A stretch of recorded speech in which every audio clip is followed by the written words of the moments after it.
จะมารีวิวอุลตร้าแมนสัตว์ประหลาดครับ เดี๋ยวเรามาดูตัวแรกก่อนอันนี้ไกอาอันนี้ทิก้าอันนี้เรโออันนี้ทาโร่อันนี้แม็กบางอื่นจะให้ซีโร่น่ะจะให้ที่ใส่ยิงโอ้แต่อันนี้คิงโจก็เหมือนคิงโจแบ็คนั่นแหละแต่นี่มันไม่มีปืน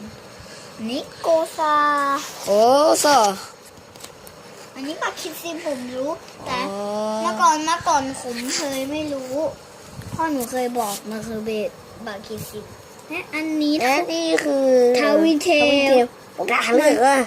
มันเป็นเพื่อนกับกูดอนน่ะอยู่นั่นกูดอนวิบ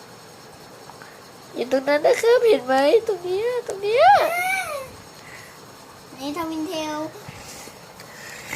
และอันนี้ผมไม่รู้มันชื่อว่าอะไรแต่มันแปลงร่างกันเป็นมันชื่อว่าแต่ตรงเนี้ยมันอะไรนะจำชื่อไม่ได้ตรงเนี้ยมันก็เหมือน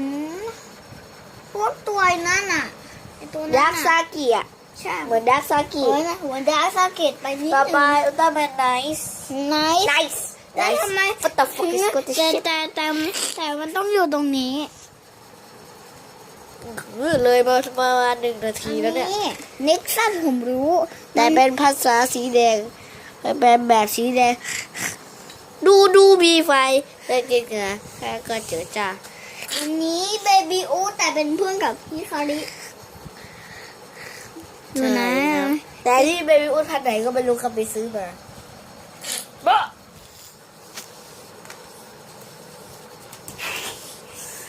เอาไปไหนไปหยิบเซเว่นโอ้อุลตร้าแมน7-11มีเซเว่นเหมือนแม็กซ์นั่นแหละแต่เซเว่นทำแบบนี้และแม็กซ์และซีโร่ล่ะตัวนี้น่าจะเป็นแจ็คแต่บางตัวมันก็ไม่เหมือนอุลตร้าแมนแจ็คนั่นแหละแจ็คแต่ประหลาดเปล่าอ่ะถ้า3 นาทีนะพอนะอันนี้ซีโร่มันเป็นลูกของเซเว่นมันเป็นลูกของเซเว่นเธอจะครบ3 นาทีแล้ววิลเลอร์ไหน